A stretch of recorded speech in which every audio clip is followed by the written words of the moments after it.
లలిత jewellers వారి double ధమాకా offer. అన్ని బంగారు నగలపై తరుగులో 1% తగ్గింపు. పాత బంగారు నగల ఎక్స్చేంజ్ పై గ్రాముకు 150 రూపాయలు అదనంగా పొందండి.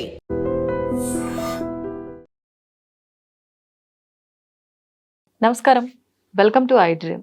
ధర్మ మార్గం విత్ విజిత కార్యక్రమానికి స్వాగతం.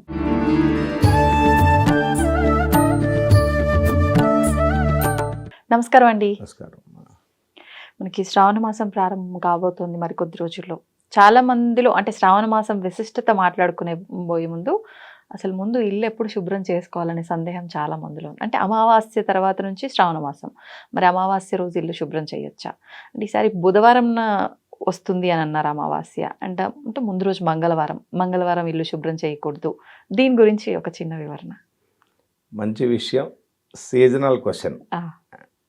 వచ్చే శ్రావణ మాసం చాలా శుభప్రదమైనది. మరి ఆ శ్రావణ మాసం పూజలు చేసుకోవాలి అంటే ఇల్లు శుభ్రం చేసుకోవాలి. అవును. దానికి అమావాస్య నాడు శుభ్రం చేయకపోవటం మనకి చాలా సాంప్రదాయంగా ఆచారంగా వస్తూ ఉన్నది. అయితే దానికి శాస్త్రరీత్యా కనుక ఆలోచించినట్లయితే కొన్ని సందర్భాల్లో ఇప్పుడు దసరా నవరాత్రాలు వస్తాయి.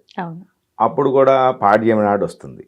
మరి అమావాస్య నాడు చేయొచ్చా అంటే దానివల్ల దోషం ఏమీ లేదు. నిష్కారణంగా చేయకూడదు. ఆ రోజు మంగళవారం నాడు ఇటువంటి రోజుల్లో నిష్కారణంగా చేయకూడదు. ఒక్కొక్కసారి కొన్ని పండగలు ఉంటాయి, అవి మంగళవారం నాడే వస్తాయి, బుధవారం వస్తాయి, అప్పుడు మంగళవారం నాడు కూడా ఇవి చేసుకోవచ్చు. దీపావళి పండగ ఉంది, అది మంగళవారం వస్తుంది, మంగళవారం చేసుకోవచ్చు, అమావాస్య రోజు వస్తుంది. అట్లా మాస సంబంధమైన తిథివార నక్షత్ర సంబంధమైన పండగలు వచ్చేటప్పుడు ఆ రోజుల్లో అమావాస్య నాడు శుద్ధి చేసుకోవడంలో దోషమేమీ లేదు. నిరభ్యంతరంగా ఆ రోజు చేసుకోవచ్చును.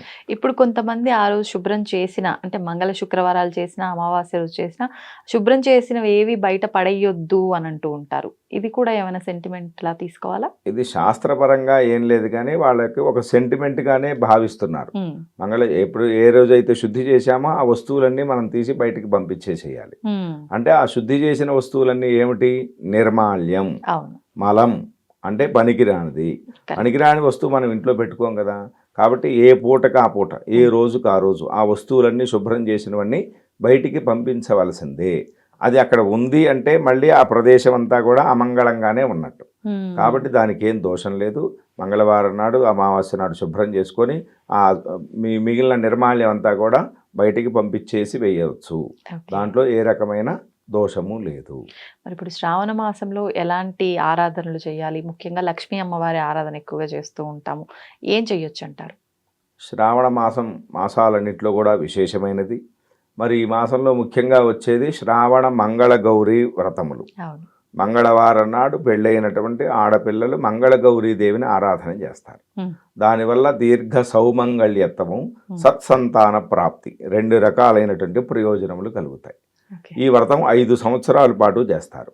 ప్రతి మంగళవారం నాడు కూడా మొదటి మంగళవారం నాడు మొదలుపెట్టి ఆ మాసంలో వచ్చేటువంటి 4 వస్తాయో 5 వస్తాయో ఎన్ని వస్తే 5 మంగళవారాలు అమ్మవారికి పూజ చేయటం. ఇది వంతన ఉండాలా అండి? ఎవరైనా చేయొచ్చు? ఎవరైనా అందరూ చేసుకోవాల్సిందే. పెళ్ళైనటువంటి ప్రతి స్త్రీ మంగళగౌరీ దేవిని ఆరాధన చేయవలసిందే. అయితే ప్రతి మంగళవారం నాడు అమ్మవారికి విశేషంగా పూజ చేయటం, తాంబూలాలు వాయనాలు ఇచ్చుకోవటం. కానీ ఇది మాసం మొత్తం కూడా శ్రావణ మాసం మొత్తం మంగళ గౌరీదేవిని పెళ్ళైనటువంటి స్త్రీలు 5 సంవత్సరాల పాటు ఆరాధన చేయాలి. ఇది మంగళ గౌరీ వ్రతం అంటారు. అంటే గౌరీదేవిని మంగళప్రదంగా ఆరాధన చేస్తూ ఉన్నాము. అందున మంగళవారం నాడు, మంగళవారం ఎవరు అధిపతి అంటే కుజుడు. కుజుడు యొక్క ఫలితం ఏమిటంటే సంతానాన్ని ఇవ్వటం, అప్పుల్ని తీర్చేసేయటం, రుణ బాధలు లేకుండా చేయటం. కాబట్టి ఇటువంటి ప్రయోజనాల కోసం సర్వమంగళ అయినటువంటి గౌరీదేవిని కనుక ఆరాధన చేసినట్లయితే సర్వమంగళాలు కూడా చేకూరుతాయి. అందుకనే మంగళవారం నాడు ఈ గౌరీదేవిని ప్రతి స్త్రీ పెళ్ళైనటువంటి స్త్రీలందరూ 5 సంవత్సరాల పాటు ఈ వ్రతాన్ని చేసుకోవాలి. అట్లాగే ఈ వ్రతాన్ని చేసేటువంటి సందర్భంలో భర్తతో కూడి వ్రతం చేసుకోవటం అనేది చాలా ఉత్తమమైనది. చాలా మంది ఒకళ్ళే కూర్చొని చేస్తారు. కానీ భర్త ఇంట్లో ఉంటే ఏదైనా ఉద్యోగరీత్యా ఏదైనా ఎక్కడుండో వెళ్లాల్సి వస్తే ఏమో కానీ, లేకపోతే ఇద్దరూ కూర్చొని వ్రతం చేసుకోవటం ఉత్తమోత్తమం. చాలా మంది వాడిది ఆడవాళ్ళ పూజలే మాకు సంబంధం లేదంటారు.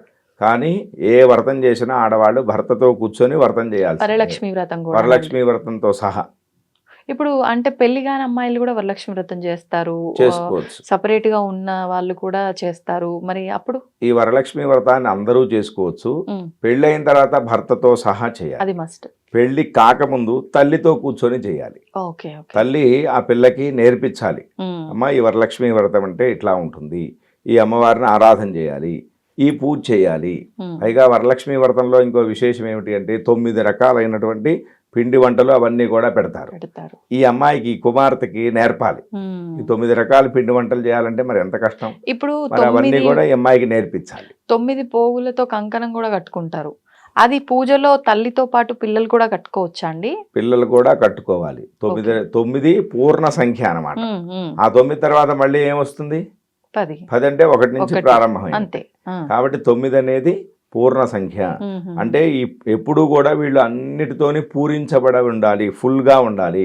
ఉమ్, సంతానం విషయం ఆలోచిస్తే వీళ్ళకి మంచి సంతానం కలగాలి, ఉమ్, ఆనందంగా ఉండాలి. డబ్బు విషయం ఆలోచించాం, డబ్బు పరంగా వీళ్ళు సమృద్ధిగా ఉండాలి, ఆనందంగా ఉండాలి, ఉమ్. సంపూర్ణంగా ఉండాలి. ఉండాలి.